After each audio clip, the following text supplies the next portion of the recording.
What the fuck? What the fuck? What the fuck? What is wrong with Ryan Reynolds? No, I get what he's doing. I've seen various people commenting on the latest legal filing, and clearly he's going to try every legal avenue available to him and his attorneys are to get him off the hook with Baldoni's lawsuit. So I totally get what he's doing legally. But man, this thing is PR poison and it is absurd and ridiculous. And some of the writing, I just have to say again, I'm working on this series. I've got so many projects right now that I have to take care of. But I've got this series that I'm about to start that I'm gonna try to get off the ground where I, as a former English professor, analyze some of these legal briefings and these rhetorical strategies employed by Team Blake Lively and Team Ryan Reynolds because they are entertaining at times. Some of the linguistic flourishes in this latest filing pretty damn hilarious. So we're gonna and look, as somebody noted on my Twitter, said not so hilarious for Justin Baldoni. Well, I hope Justin Baldoni, as much as this all is sucking, I hope that he has got some kind of a sense of gallows humor about it all.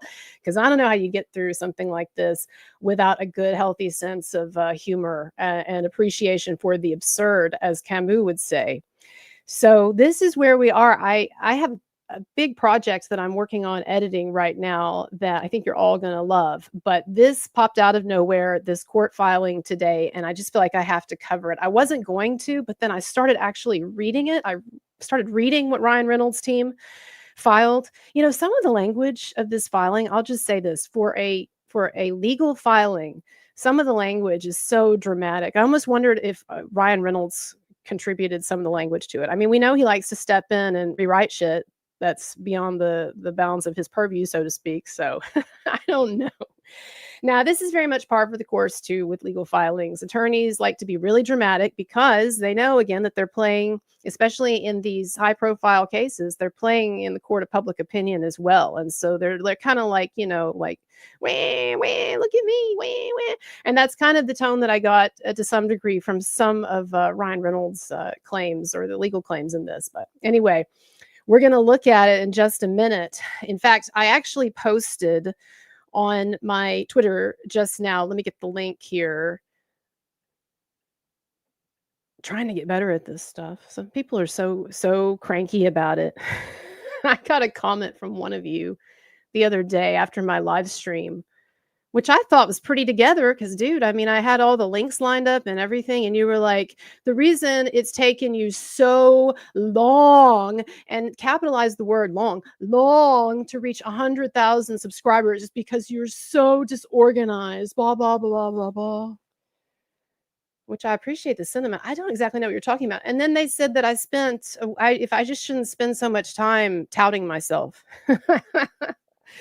I don't know, dude. And then I go and I watch other podcasters, and it seems like to me they're just rambling their way off a cliff. So sometimes I don't know what you people are talking about. But anyway, no worries. That's just one comment. But this is what I posted on Twitter today. This new legal filing is the best comedy I've ever seen from Ryan Reynolds, and then I linked to it below. Someone was complaining that we don't link to these things, and sometimes we do forget to link to them on Twitter here, but I did link under this post. If you're looking for it, I linked below here. So we're going to click on it. And so I want to say as we go through this, let me make it bigger. All right. Oh, wait, wrong. See, there we go. Just a second. I keep forgetting that it opens a new link. So a lot of these things, let me just say to you, a lot of these things look simpler than when you actually try to do them. Just a tiny little detour. I had a friend who had been a fan of mine for a bit and then decided that they wanted to start a YouTube channel of their own. And one of the things that they were surprised about was how difficult it is just to do a live stream and to keep things moving along and to keep things organized and whatever. It's a lot more difficult than it looks. But here we are. Okay, so this was the filing today. And what we've got here, let's see. Did I include, is this the right one or did I not actually? It says Blake Lively. It's the motion for dismissal. Let's see. Yeah, okay, here we go. Sorry. So this is Blake. What I guess it was confusing me is that it said Blake Lively versus, but this is Team Blake Lively, and it's the case of Blake Lively, so to speak, right? This lawsuit, and so this is Team Lively Reynolds trying to get Ryan Reynolds off the hook in this lawsuit that Justin Baldoni has brought against them. Now, I want to say a couple of things before we're going to jump into this, get started. By the way, thanks to my mods. They didn't know about this tonight, so I don't even know if we have mods on, but we're doing it like Wild West style, or what is it when people don't wear underwear? We're going, what am I blanking on it? What's it called when you're like playing sports or something, but you're not wearing underwear? What am I thinking about? Anyway, you can tell me it's like on the tip of my tongue, the word for not wearing underwear. Anyway, you know what I'm talking about though. Raw dogging, right? Is that what I'm talking about? Y'all help me with the terminology. But whatever we're doing here, we're doing without mods for the moment. So y'all be nice if you can, some of you. But thanks to my mods, Vanessa and AJ and Rebel Bird and Laura B. So let's get into it. Two things. First of all, I am not a lawyer. I'm not a legal commentator. So I do not have a good idea of whether these are good legal arguments or not. I know that I saw one of the Amber Heard accounts that's been really pro Blake Lively, gloating about, oh, this is just brilliant. This is just brilliant. And then that ex-patriarch person, ex-patriarch. I think it's a guy, right? But anyway, this dude, he's talking about, oh, just the brilliant legal work and all that. Well, it's going to take more than brilliant legal work to get Ryan Reynolds and Blake Lively out of the shit that they brought on themselves. It's going to take some kind of active ledger domain, frankly. But whatever. People can look at, other people with more legal expertise can look at this, and there are people, you can go online, you can see it. But that's not the direction I'm coming from. I'm coming from the direction of the fact that there are going to be a number of lay people, so to speak, reading this. This is now, as you all know, this war between Baldoni and Blake Lively and Ryan Reynolds and Wayfarer too on the side of Baldoni. This is as much or more for the public opinion. It's the battle for public opinion as it is for a legal battle. And of course, these things coincide to a degree. And you need to, as much as possible win in the legal arena. But I'm just looking at this as arguments that Ryan also seems to be making for in the court of public opinion here. So I'm going to read through it. Some of it's more interesting than others. Some parts of it more interesting than others, but we're going through it. So it says Blake Lively sued. And by the way, thanks for your super chats. I'll go through them at the end. Blake Lively sued Jamie Heath, Justin Baldoni, It Ends With Us Movie LLC, Jennifer Abel, blah, blah, blah, blah. All the people that Blake Lively sued. Now, remember, of course, she didn't actually file a lawsuit until days and days. What was it, like a week and a half after Justin Baldoni filed his, because she was fucking scared because she realized that she had a bullshit case. Remember, what started this whole thing off is Blake Lively originally filing a complaint with the California Civil Rights Commission, and she was hoping that plus the New York Times article would be all she needed. And I guess Justin Baldoni and Wayfarer would just roll over and die. I don't know. But anyway, so she didn't file this proactively. Let me put it that way. This lawsuit. She was basically forced to do this. Otherwise, she would look pretty stupid and non-committal if she didn't follow through with this after she'd already canceled the guy. Okay. So she sued these people after they collectively launched a retaliatory social manipulation campaign. Of course, this is Team Lively Reynolds saying this, social manipulation campaign to destroy and bury her because she privately spoke up about sexual harassment and inappropriate conduct that she and others experienced on the set of the film It Ends With Us. So what does Ryan Reynolds have to do with that, legally speaking? I'll get a second. Other than being a supportive spouse who has witnessed firsthand the emotional, reputational, and financial devastation Ms. Lively has suffered. Nothing. Of course, they have to emphasize the nothing part by making it bold and putting in italics, right? I guess, in case the readers are too stupid to get the gist of what they're trying to get across here, they're going to say nothing. All right. Mr. Reynolds is a defendant in this action for one reason. First of all, let me just say for a second there, what does Ryan Reynolds have to do with any of that? Is that it seems like he was very, very loudly and proactively abetting Blake Lively's takeover of this film and her harassment campaign against Wayfarer Studios and some of these guys. So I understand he puts all of her claims out there and then says Ryan Reynolds has nothing to do with that. Yeah, the claim that they're all making, Ryan, is that you have something to do with what Justin Baldoni is suing over. Okay, you can start with your wife's lawsuit if you want, but that's not the issue at hand. Anyway, and then of course they want to paint him as this really supportive spouse. He's been nothing other than a supportive spouse. He's witnessed firsthand the emotional, reputational, and financial devastation that his poor wife has suffered so much, and it's so hard being a supportive husband. Sometimes it's hard to be a man, be supportive as I am, says Ryan Reynolds. I even have to get dragged into court sometimes, but that's what it's like to be a man. Stand by your woman. No, I'm sorry. That's enough. But anyway, I don't know what this is. This is like some like reverse like Tammy Wynette, like, oh, I'm this poor downtrodden little spouse. I don't even like the limelight. I didn't even want to be a movie star. I just came along to support my wife. That's what's going on here. Okay. Blah, blah, blah, blah, blah. So, says Mr. Reynolds is a defendant in this action for one reason, and one reason only, because billionaire. In fact, every time you see billionaire in this, or you see Steve Sarowitz, you can just insert in your mind this sort of maniacal male laughter. Okay. Because billionaire plaintiff Steve Sarowitz promised to spend up to $100 million to, quote, ruin Ms. Lively and Mr. Reynolds. Well, first of all, we don't know that that's true. But secondly, there's a part you're leaving off there, sir. Why would Steve Sarowitz want to ruin anyone in the press? It's because Ms. Lively was bringing a complete bullshit set of claims against him and colluding with the New York Times to try to ruin him and his life's work for no legitimate reason. That's why. Just leave that off. Says the first amended complaint that Sarowitz and his co-plaintiffs filed seeks to fulfill that promise by polluting. Ooh, here's some of that language that I love, dude. This gives me, like, as a former English professor, it just gives me all kinds of like tingles here. Better than ASMR. See, this pollution. He's polluting this court's docket with hundreds of paragraphs of clickbait designed. Ooh. Man, this court is getting polluted with clickbait. That sounds almost dirty.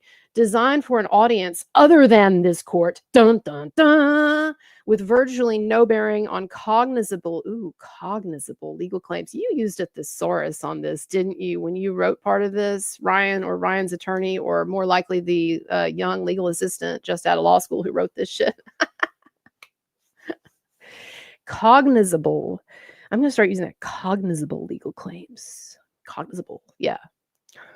Okay, whatever. So they're whining here, that what Baldoni did, what his lawsuit, it just amounts to pollution of the court's docket with clickbait. Okay. All right, continuing on.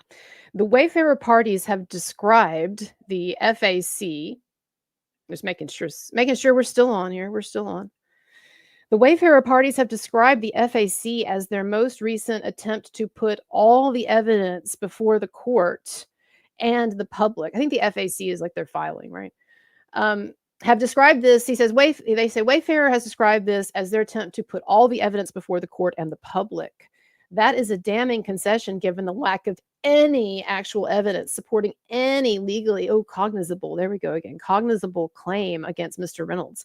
The Wayfarer party's so-called receipts include annotated excerpts, many with heavy redactions made by some unidentified person. Okay, so first of all, so-called receipts. So now they're gonna try to throw some shade on the pretty substantial evidence that Justin Baldoni and Wayfarer put in their lawsuits, right? And so there's this claim here. It says so-called receipts include annotated excerpts, many with heavy redactions made by some unidentified person, of emails, text messages, videos, and photographs, such as large colored photographs comparing Mr. Reynolds' long hairstyle in a movie with Mr. Baldoni's long hairstyle at some point in his real life. Okay, wait a minute. So at first they're making it sound like Team Baldoni is doing some kind of nefarious thing with their court filings and with conversations. Really, what we're getting here almost is a projection of what the other side did. For instance, the New York Times with the leaving off of the emojis and stuff. Notice how they don't provide, unlike Justin Baldoni's team and their legal filings, notice how this filing provides no evidence of these claims. They don't even bother to lay out for us what they're talking about here, that they have some kind of evidence of redactions made to text, emails, videos, etc. It seems very, very shady. And then the one thing they cite here is they're talking about this meme, right? With Nice Pool and Mr. Baldoni. And to me, the whole thing just feels like, honestly, like kind of a straw man. It feels like they're raising a really silly complaint here, and they're trying to make it sound nefarious. They're trying to make it sound like actually what they did and what the New York Times did when they completely misrepresented whole conversations between people in order to make them look bad. But I don't know. We can look more at that. People can look more into this, but this is just my first reading. Basically, this is how I'm feeling about it. It says the Wayfarer parties attempt but fail to assert 6 causes of action as to Mr. Reynolds. Each fails to plead facts sufficient to establish prima facie case as a matter of law. For example, the plaintiffs collectively assert a claim. Why is all this like getting emboldened and stuff? I think we can't we can't process the writing if they don't make some of it bold. Collectively assert a claim for defamation without pleading a single complete statement or identifying the time or place of such statement, nor can they because no such defamatory statement exists. Further, the entirety of plaintiff's defamation claim appears to be based on 2 times that Mr. Reynolds allegedly called Mr. Baldoni a predator. I like too how they just kind of, I know they're going to address it a bit more, but they just kind of almost shrug that off. Like, look, he only called him a sexual predator 2 times. Come on. You've got this wildly influential power couple of Ryan Reynolds and Blake Lively that are worth like $1 billion. One of the biggest power couples. Ryan Reynolds is one of the most powerful individuals in Hollywood, next to like a Ari Emanuel or something, right? Or maybe even more. And you're telling me that if he did throw off a couple of, he's a predator, sexual predator claims about this fledgling director and this fledgling company, that's nothing. That's hardly defamation. You're just making an observation. Just making an observation. No effect whatsoever. Come on. And we're just going to overlook again the fact, and again, I'm talking about this from a PR perspective, and the legal stuff, they can argue that themselves. The legal accounts can look into this from both sides and they can hash this out. But I'm just telling you, there are going to be a lot of people who are going to be reading this and hearing about it. And this thing is also being legislated in the court of public opinion. And this is just silly. And everybody understands that Ryan Reynolds was also in the background of a lot of this stuff too. So again, he can try what he can to get out of some of this in a legal sense, but this is just, it's really funny. Okay, continuing on. Says further, the entirety of plaintiff's defamation claim appears to be based on 2 times that Mr. Reynolds allegedly called Mr. Baldoni a predator. But the FIC alleges no plausible facts that suggest Mr. Reynolds did not believe this comment to be true. Instead, the relevant FAC allegations suggest that Mr. Reynolds genuinely, perhaps passionately, believes that Mr. Baldoni's behavior is reflective of a predator. Even if the FAC plausibly alleged that Mr. Reynolds called Mr. Baldoni a predator while believing the opposite, which it does not, the law establishes that calling someone a predator amounts to constitutionally protected opinion. And the FAC's thin-skinned outrage over a movie... Okay, so we're going to stop for a second here. Now, I can totally see that it's going to be a hurdle for them to get over something like the fact, the question of whether or not Blake Lively and Ryan Reynolds believed Baldoni in some way to be a predator, even if they're in total like Delulu world or whatever, or say that Blake Lively has told some bullshit to Ryan Reynolds. And I'm sorry, did I misspeak over there about, okay, I meant Ryan Reynolds. So let's say that Ryan Reynolds and Blake Lively are in Delulu world, and they wrongly but sincerely believe that there was some kind of sexual harassment going on or whatever by Justin Baldoni, then would that be defamation if they really believed it? I see that as being a legitimate legal hurdle. And that in and of itself, because again, they're being sued about multiple things, multiple claims. And so just because one part might be more of a hurdle doesn't mean that the others will be. I've seen this in other cases as well, right? You don't always get all the claims in that you want. But let me just say also to these people, we are very early on in all of this. And just because someone did not, in their initial lawsuit, lay all of their cards on the table doesn't mean that there are not a lot. I mean, I've seen this in so many cases. It takes time to build a case. As you build a case, new things get added to it. And I think that it's going to be an interesting thing if we get to trial. And one of the things that Team Lively Reynolds has to do is prove that they had legitimate evidence or legitimate reason to really believe that Justin Baldoni was harassing, right? I mean, here's the thing, like even trying to argue this claim, right? It's going to bring up a lot of stuff. And again, a lot of uncomfortable, I think, things for Blake Lively and Ryan Reynolds.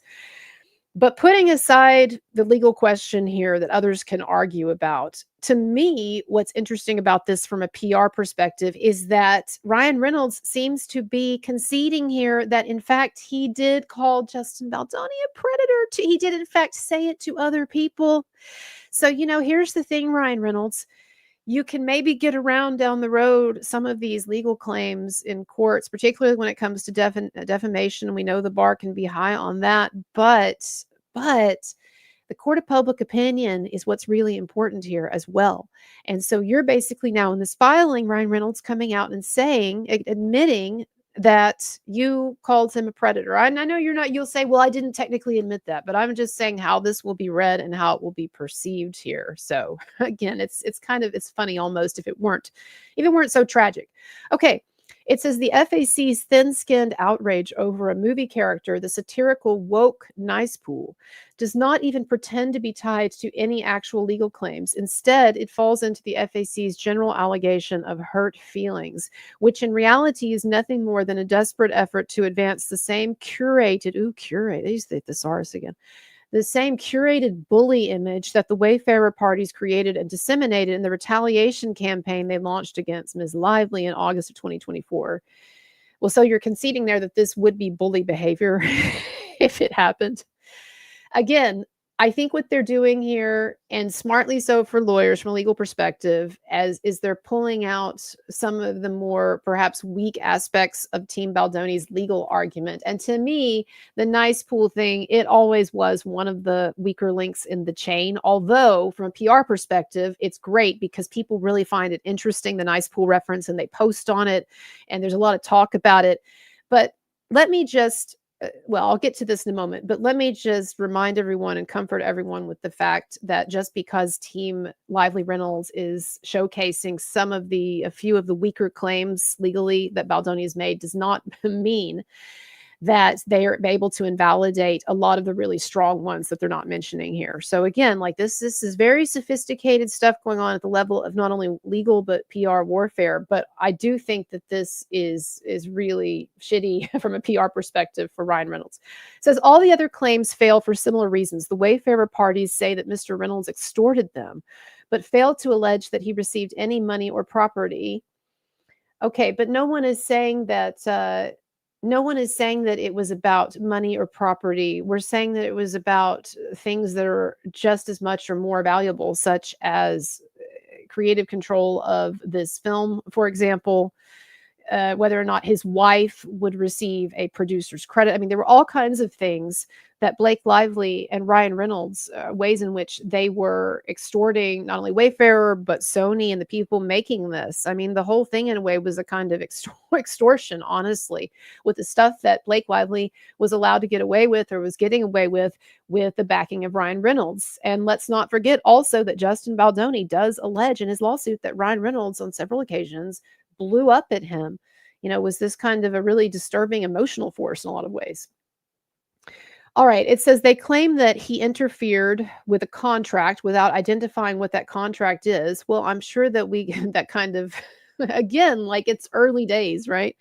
What provisions were allegedly breached, or even which of them were parties to it? They assert 400 million in damages without explaining anything about who suffered that loss, in what proportion, as a result of which claims, or what proximately caused such losses. Again, all of these things, to my audience, I will say, even as a non-legal layperson, all of these things can be hashed out and can be determined in court. And there you have with Wayfarer, you have a movie studio, a production studio that had this amount of money in projects and was doing this amount of business. And you have someone with Justin Baldoni who was getting such and such types of projects throughout the years and getting paid this much. And you have very real evidence that certain things stopped after he was canceled. I mean, he lost his podcast co-host for one thing that just pops to mind, but that's one thing.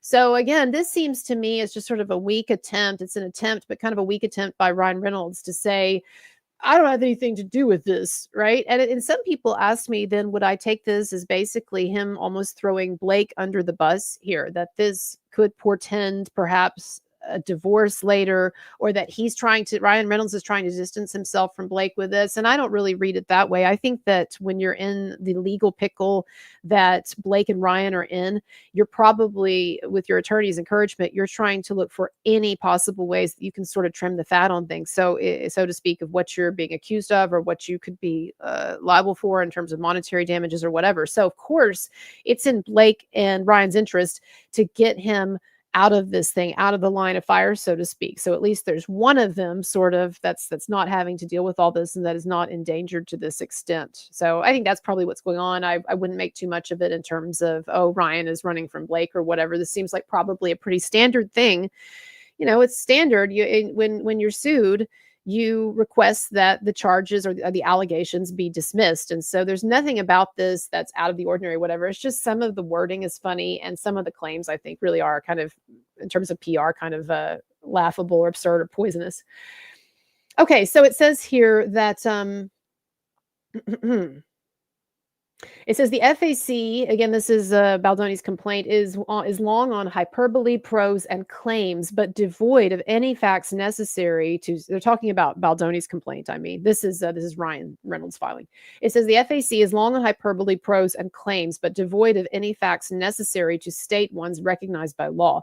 It is, in essence, a burn book, filled with grievances, attempting to shame Mr. Reynolds for being the kind of man who is, and now they're quoting Baldoni here, confident enough to listen to the woman in his life and to hold her anguish and actually stand with her. The FAC is, in sum, a textbook retaliatory slap suit, and it should be dismissed with prejudice. I love, they think they're being so clever when what they're really showing people here is what assholes they are. They're quoting here Justin Baldoni, and they're quoting him saying that men should be confident enough to listen to the women in their lives and to hold their anguish and stand with them and all of that. Yes, we all understand that Justin Baldoni's position on this stuff was more or less believe all women prior to this. I bet that's not his position anymore. If it is, then he's a dumbass and he does need a good talking to. But I doubt that this is his position now.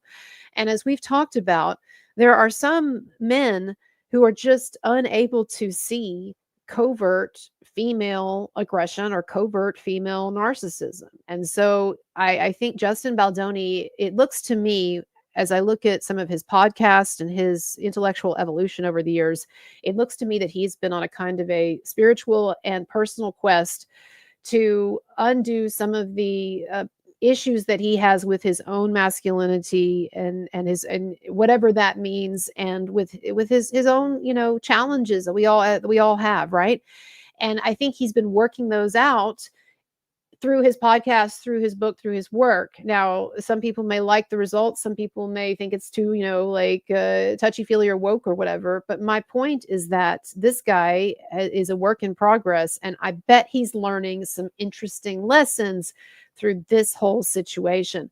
But here they are, Team Ryan Reynolds. They think that they're being so cute. I don't know who they think they're appealing to with this asshole stuff right here. Because if you're like us and you're sympathetic to Justin Baldoni, this stuff is just going to make you angry that they're mocking him here. If you're Team Blake Lively, I don't know what this really helps. Is this impressing the judge? I just don't get it. Like, to me, this is some unnecessary bitchiness here some asshole behavior, and I guess they think that they're, like, riling Justin Baldoni up, that he's over there, like, shaking. "Oh my god, they're quoting my book. They're quoting my podcast." Oh, whatever. So silly. So silly. Okay, let's see if there's anything else interesting in this thing. I'm not gonna read it all. I'm gonna start skimming some.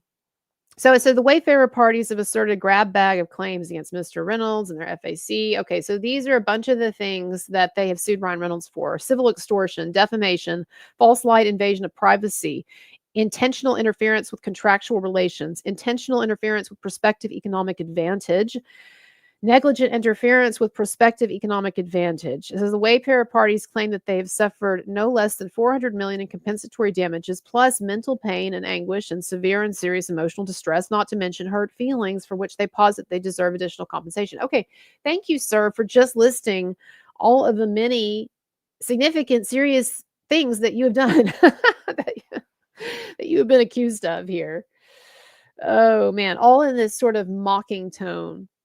And so they go along and the continuing to claim, well, we don't have, there's not evidence of this, blah, blah, blah.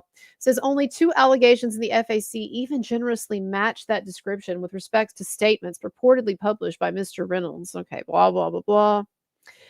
So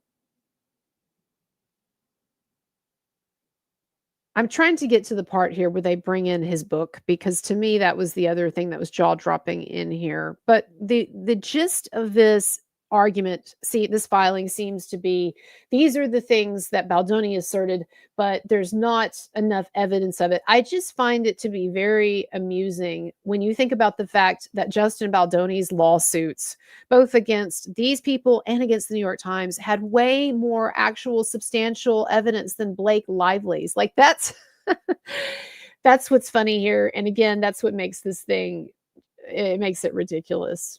Okay. All right. Now there's a discussion here about New York versus California law, jurisdiction. I'm just going to skip through that because again, I want to show you one more thing here. And then we'll move on.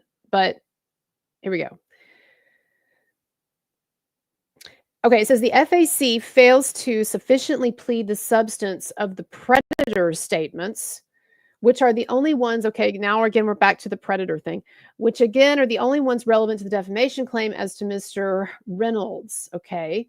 It says Mr. Riss is claiming that Mr. Reynolds used the term sexual predator to describe Mr. Baldoni during a phone call with Mr. Baldoni's agent. Now, here's what's interesting here. They just kind of dropped this thing of like, he's accused of using the term sexual predator when he was talking to Mr. Baldoni's agent, as if Ryan Reynolds, y'all, was just having, he just like happened to be on the phone with Baldoni's agent. They were talking about other shit and and then something about Baldoni came up and Ryan Reynolds was like, oh, well, he's kind of the sexual predator. What, I don't know. He's kind of weirdo. And then they just move on, nothing, people just, sometimes they just say stuff, just chatting with a friend, all that. Instead of what actually happened is that Ryan Reynolds, it is alleged by Baldoni, was on a fucking campaign to destroy Baldoni's career. And one of the ways in which he was doing that is it is alleged, he was exerting all of this force, all of his pull in the industry to try to get people to disassociate from Baldoni, including Baldoni's own agent. So Ryan Reynolds is on the phone and he's trying to pressure and almost strong arm Baldoni's agent into dropping Baldoni, which would effectively end his career and destroy his reputation. And that was the context for suggesting that Baldoni was not suggesting, actually vehemently arguing that Baldoni was a sexual predator. Give me a break. And these are things that can and will be substantiated in court and will come out through discovery and will come out through depositions. So again, y'all don't get upset here thinking that they're really onto something. They raise a couple of decent legal points. We know that not everything is gonna make it to the finish line with Baldoni's claims, but on the whole, it's just a lot of smoke and mirrors here, just like we're getting with this, where they're basically just asserting, he just kind of quickly just suggested, sexual predator or something like that. No, dude, the motherfucker was on the phone with this guy as demanding that he fire Baldoni for being a sexual predator, and he was on an extensive campaign, and this will just come out. And by the way, just because, let me say this too, just because Team Baldoni may only have a certain number, a small number at this point of claimed sexual predator assertions by Ryan Reynolds or claimed defamation here doesn't mean that more things won't be added. I've seen this with other lawsuits. The lawsuit is filed, and then the investigator discovers more people, or more people come forward, more things come out. So I would be not at all be surprised to find that a month, 2, 3, 4 months down the road, all the road until we get to trial, that there will be new people coming forward, new depositions, new filings telling us, oh, and Ryan Reynolds, it turns out, was also saying this to this person and to this person, and he was pressuring this person to do that. We are just at the tip of the iceberg here, I believe, in exposing what Blake Lively and Ryan Reynolds were truly up to. I'm serious. I think that. So again, this stuff, they're trying early to get Ryan Reynolds out so that so that he's not going to be hit with all the shit that's probably coming his way. Okay. I'm going to show you this book part, though. I was just like, oh my God, come on. And there's still a lot of other interesting stuff here, so you can check it out, and some funny claims that are being made. There's even a claim that they seem to be making. I skipped over it, but there's a claim that Team Reynolds seems to be making about whether it's even like that bad to call someone a sexual predator. And maybe it has some different connotations, I mean, I should go back over this when I have time and make a better film about it. But this is just, like I said, late night, spur of the moment. Okay, here we go. Here's the book. This just like, okay. It says the FAC, again, the FAC, they're referring to Baldoni's complaint against Lively and Reynolds. It says the FAC includes numerous references to conduct that a reasonable observer could well consider predatory. In particular, okay, so actually now what we're talking about what they're going to be getting at here basically is whether there was some kind of legal rationale for Ryan Reynolds to call Justin Baldoni a predator, or for Blake Lively to feel that she was being harassed. And they're basically about to bring the book into it as a reason. It says, in particular, the FAC relies on Mr. Baldoni's book, Boys Will Be Human and Man Enough. Two books. Boys Will Be Human and Man Enough, and his podcast, Man Enough, even going so far as to declare that anyone who knows Baldoni would have knowledge of the contents of Mr. Baldoni's books. Okay. And so then it says, next paragraph, those materials, meaning these books, with which anyone who knows about Mr. Baldoni would be familiar, include numerous admissions to behavior that could reasonably be described as, quote, predatory. And they quote, for example, Baldoni saying this. I assume this is Baldoni and not Jamie Heath. Baldoni saying, quote, I'm sure I've crossed boundaries and lines in my teens and 20s, not even thinking about it, simply because of the porn I was consuming. Says the man, this is from the Man Enough podcast. Another quote here from Baldoni. I grew up and I had an addiction to porn. I was introduced to porn at 10 years old, formed these neural pathways in my brain, and it caused me to see the world very differently. Okay, we've got another quote from Baldoni they're bringing up here. And for me, it was really tricky because I believe that there's a link between rape culture and porn culture. This isn't, speaking of rhetorical BS here, what they're pulling here. I'll talk about it in a minute. But anyway, I'm not calling, back to the Baldoni quote, I'm not calling out the porn industry. I'm calling out my relation to it. But I do believe that especially the porn that young boys are watching is very violent. And because no one ever sits us down and teaches us about consent, we learn it through porn. And then it says, continuing on, you, right, as a black man or you as a woman have had to put up with a lot of shit from people that look like me. I guess he was talking to Jamie Heath, who's black.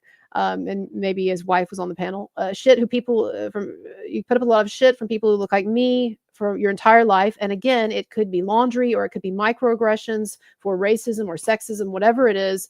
I've done all of them. And then last quote they have, I wanted as a man to claim her publicly, as on some level I knew it would make me feel more like a man. Okay, so this is basically what they have done here. I want you to understand, y'all. And again, as a former English professor, especially, I mean, you can all see this, but as a former English professor, especially, some of this just infuriates me and jumps out at me. So one thing they're doing is they're using a lot of these ... dots. And as you know, these are called ellipses. And what ellipses do, I'm sorry to sound like, I'm talking to someone who doesn't know shit here, but you don't want to ever assume knowledge, right? What ellipses do is they show you that things that were there in the original content have been taken out, and that they're stringing together things that were not originally put together. So when they take some of these lines here of dialogue or of writing and they put them next to each other, it creates a different contextual meaning or a different contextual emphasis or a different relation than you would normally have if you could see that maybe there were whole paragraphs, maybe there were pages. In fact, there were like some of these things were like separate books and podcasts that they're mashing together. And so when you see so much of these ellipses and you see some of these things, so much of this just crammed together, you have to ask yourself, first of all, why are they going to such lengths here to manipulate the presentation of what we're seeing? Is it because if we actually saw the context here, we would see that it looks very different? And I don't even think there's anything wrong with the things that he's saying here. He's not. I know they would like to make it sound like he explicitly cops to horrible things, but whether intentional or not, he's really very vague here. And as we all know, y'all, and women, we know this better than anyone, sexuality is generally not black and white. It is a whole range of things, and one can one does not have to engage in sexual assault or anything like that to sometimes get in the gray areas of doing or saying things that might make people uncomfortable or hurt their feelings or whatever. I think the thing that we all understand is that we get what Baldoni was doing here and what he's been doing in his career with his books and with his podcast. He's been trying to create a safe space for men to talk about a lot of these gray areas and a lot of their struggles. And look, the thing with porn, I think it's great what he's talking about, bringing up about porn culture. But the problem is the way that, again, they're linking things and creating connections here that make it seem like he's saying certain things or making certain associations that he's not necessarily made. Now, beyond that, it is a completely ludicrous, absurd argument to say that because Justin Baldoni wrote a book and did some podcasts where he, in a very heartfelt, open way, waded into some of these difficult topics, that means that Blake Lively had a reason to feel sexually harassed about him. Because what? Because they're making the argument here that basically everybody's read his books, right? That's what they're saying.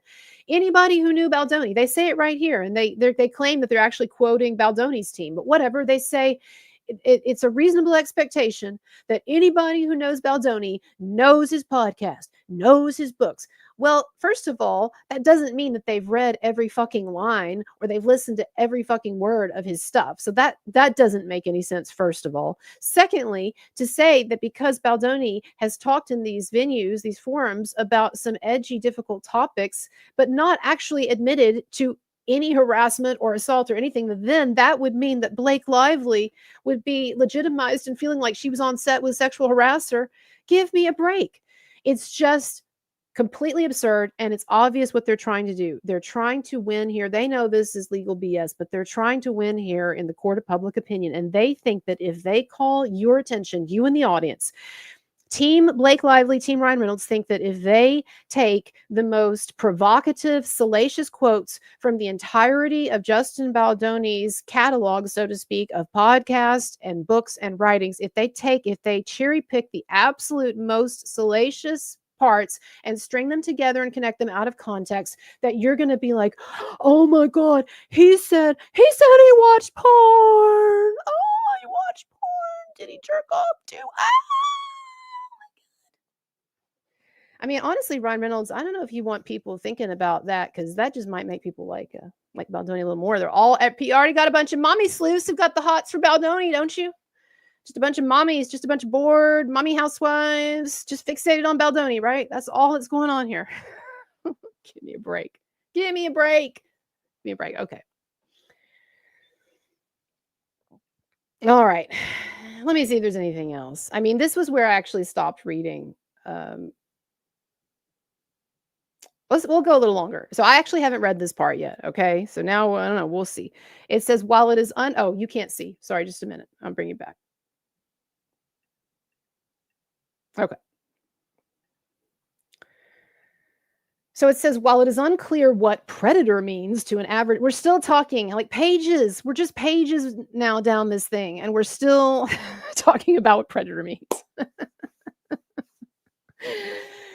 While it is unclear what predator means to an average listener, it is quite clear that there is no discernible distinction between the gist of Mr. Reynolds' purported statements and the very behavior to which Mr. Baldoni has repeatedly confessed in public appearances, including that he spent years of his life mistreating women. Okay, he hadn't said that, dude. That is your wording.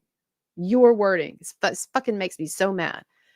That is definitely not a quote from him. You're not even trying to put it in quotes because you know it's not. That is not what he said. Spent years of his life. This is why people fucking hate you too. This is why people fucking, I was going to bring this into it later.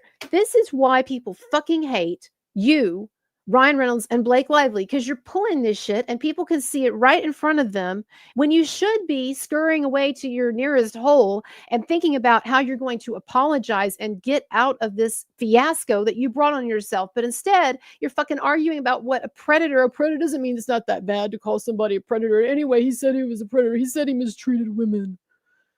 This is why people hate you. This is why people hate you. It's no mystery. It's not because you're beautiful or you're cool or you're friends with Taylor Swift. This is why people hate you.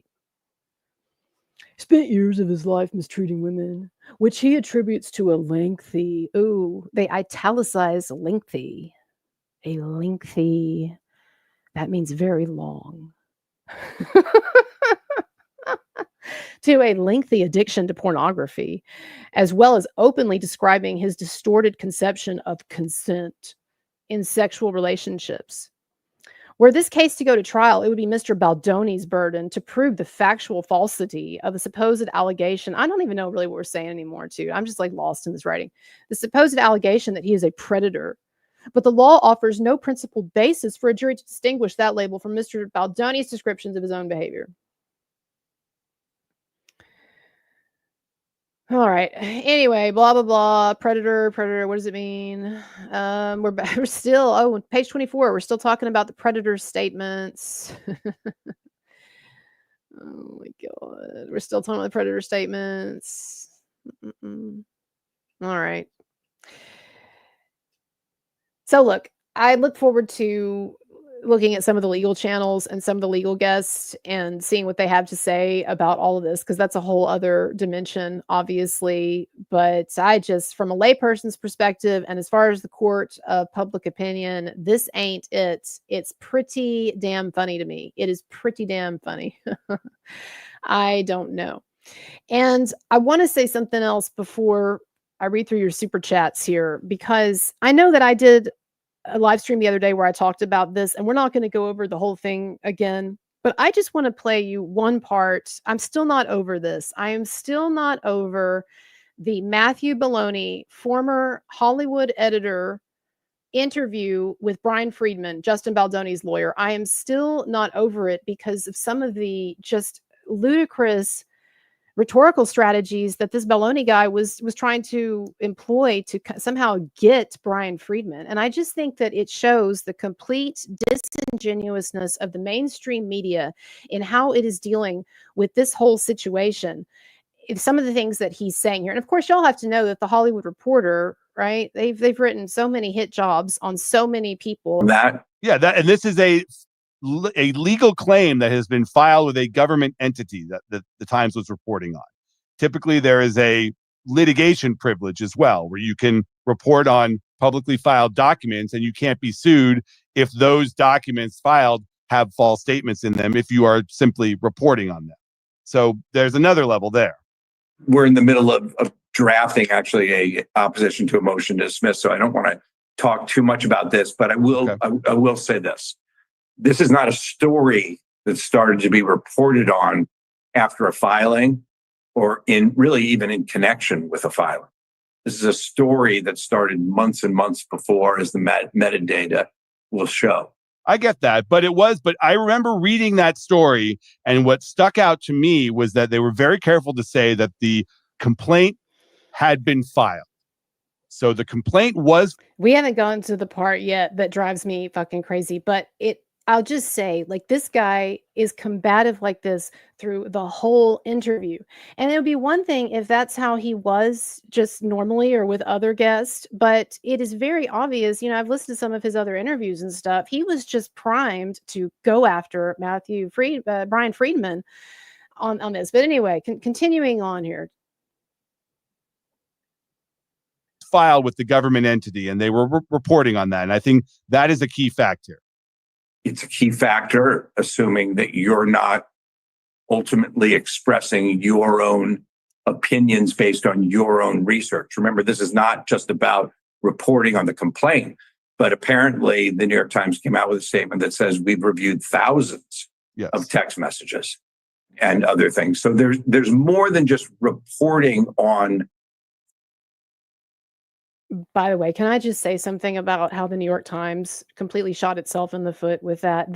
Here's what happened. If you don't know, the New York Times could have hidden behind the Fair Reporting Act if all they had done was report on Blake Lively's complaint that she filed with the California Civil Rights Division, right? But of course, as we know, they were colluding. The New York Times was colluding with Team Blake Lively, so they were also getting access from her and from her team to a lot of other, supposed evidence or whatever, right? And so that makes them responsible then for, if they're conducting their own investigation, so to speak, and the claims that they're making are coming from their own investigation, that makes them much more responsible in terms of possible defamation, right? Well, so the only reason that we know, or we have evidence that the New York Times did this, that they were conducting their own investigation or had their own sources or whatever, is because they so wanted to do a victory lap over their little story or their big story about Blake Lively and Justin Baldoni, right? We can smear anyone. They were so, at the New York Times, they were so full of themselves that they're like, oh yeah, let's do a little video too, a little podcast snippet or whatever. And it was in that additional promotional material there that accompanied the story that they let slip, that the writer, wasn't Megan Twohy, he let slip. Oh yeah, we had our own sources here. We reviewed, our own texts and things like that, making them then vulnerable to a defamation lawsuit. So that's what they're talking about here. That's what Brian Friedman is alluding to. Okay, still haven't gotten to the part, though, it's coming, that just drives me crazy. The filed pleading. There's other things that are involved in this that were reported on. And that while it's very difficult to defeat a news organization on a malice, not only a malice factor, but it's that there are great protections of the First Amendment.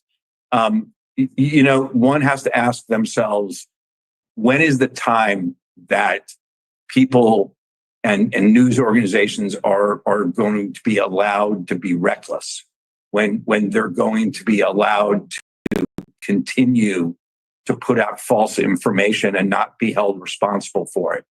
But what is false in this story? You say that it all put together paints a misleading or a distorted picture. That's different from false. What the fuck? What the fuck are you talking about? What the fuck are you talking about? What the fuck? What the fuck? What? One more time. I'm sorry if I bust your eardrums or whatever. This just, I've heard this now like 10 times. I've listened to this thing and it drives me fucking crazy. If you missed it because you maybe were kind of falling asleep with what led up to it, just listen one more time. See if you detect any kind of possible logical fallacy here on the part of the interviewer. To put out false information and not be held responsible for it. But what is false in this story? You say that it all put together paints a misleading or a distorted picture. That's different from false. I disagree with you. I mean, and I keep going back to the text messages because if that does not show you how delusional, blinded, disingenuous, manipulative, I don't know what term that we want to use, out to fucking lunch these people are, I don't know what does. He literally defined something being false and then said, that's not false.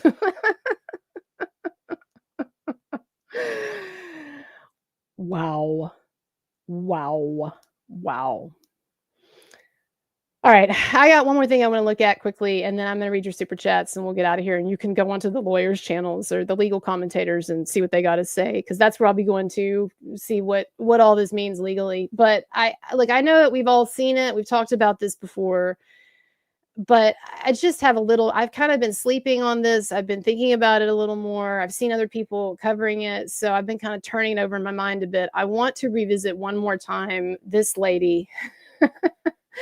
If you'll just bear with me for a second, this on top of what we just listened to, it might make my blood pressure go through the roof, but I want to listen to this lady one more time. And I just have a few things here to, because I watched this the other day with somebody else, and I feel like, I have some things I want to add. So here we go. Okay. So this is the lady who wrote that stupid. My Instagram is currently a mess. I'm getting a lot of comments. This is the lady who wrote that stupid article. Oh, you can't see her face.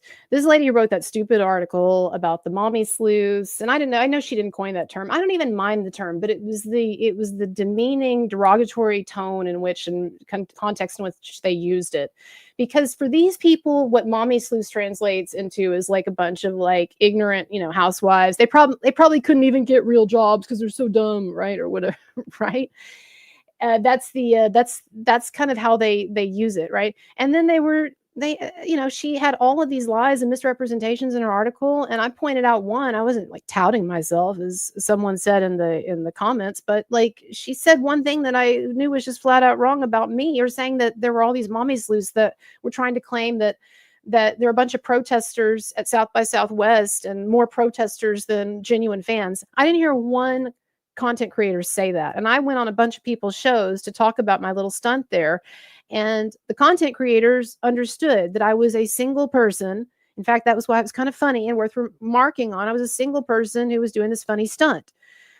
The only people, let me just say, to Ms. McNeil about what she claimed in her article, the only people who seemed to be asserting that the protest that I did was on some like huge scale of magnitude were the mainstream media. So it was the Daily Mail that said that, quote, what was the term again? Oh God, I crashed, aggressively crashed. No, that wasn't it. I can't even remember now. It's on my Twitter page, but basically we're making it sound like protesters just shut down this whole thing and interrupted it. Like I was out there like throwing paint on Blake Lively or something.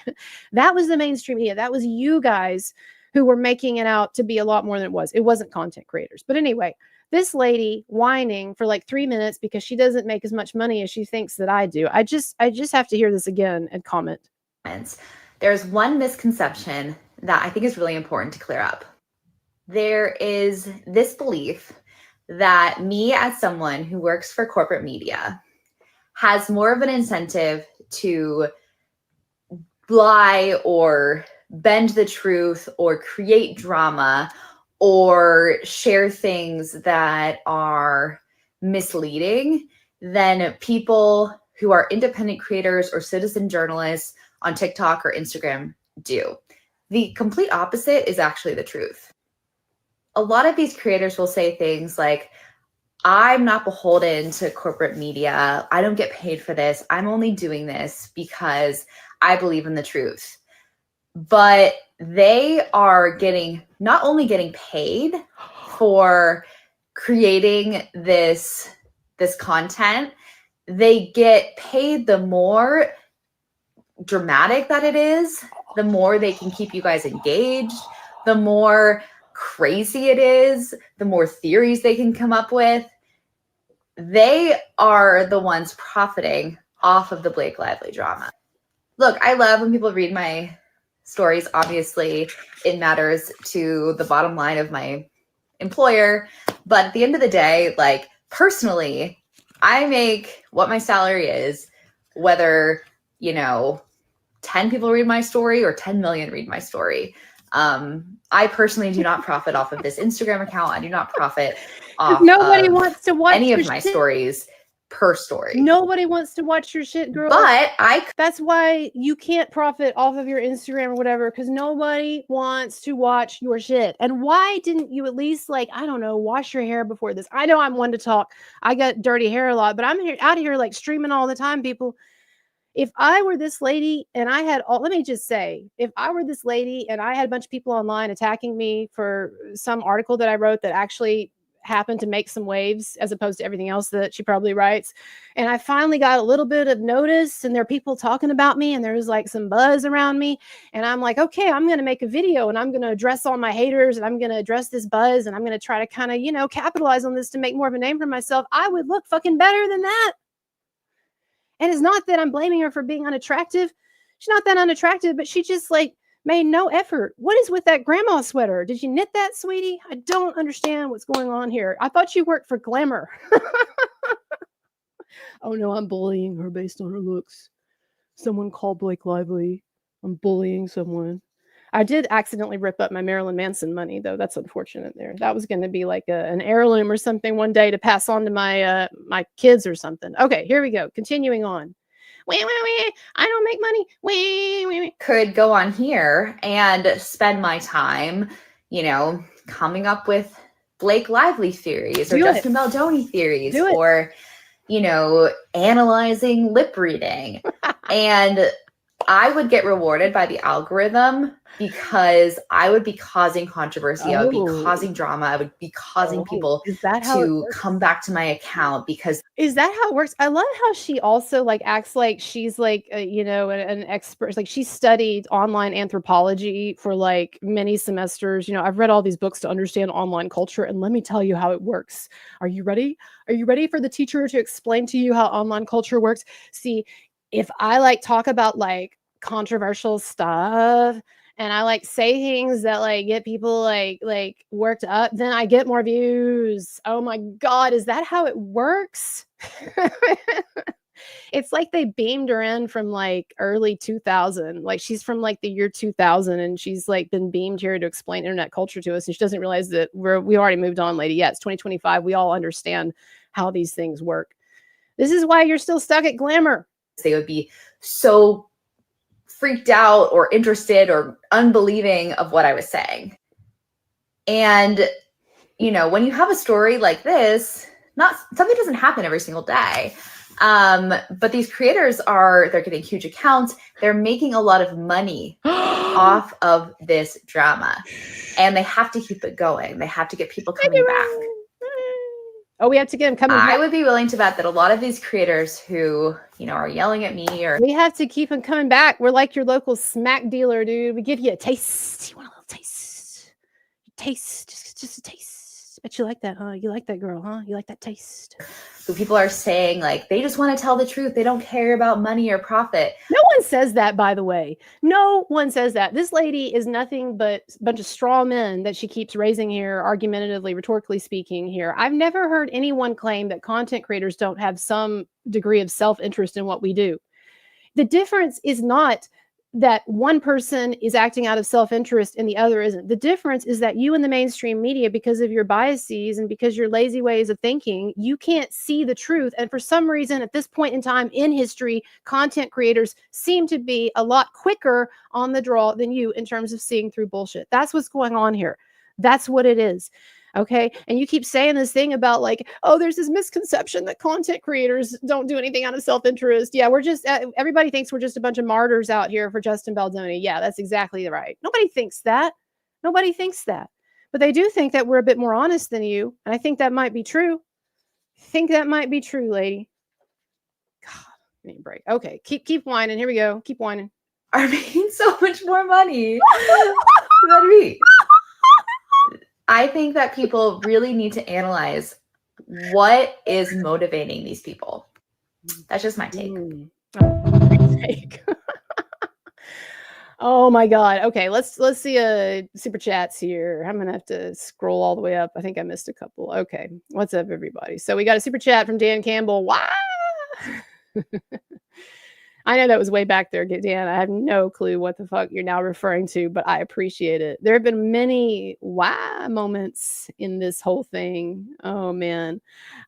No more super chats, but I will say that I got a couple of PayPal donations here. Let me make sure no one has a message that they're wanting to get across. By the way, my PayPal is linked below.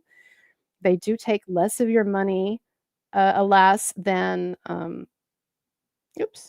They do take less of your money, alas, than YouTube does. Thank you, Miss A.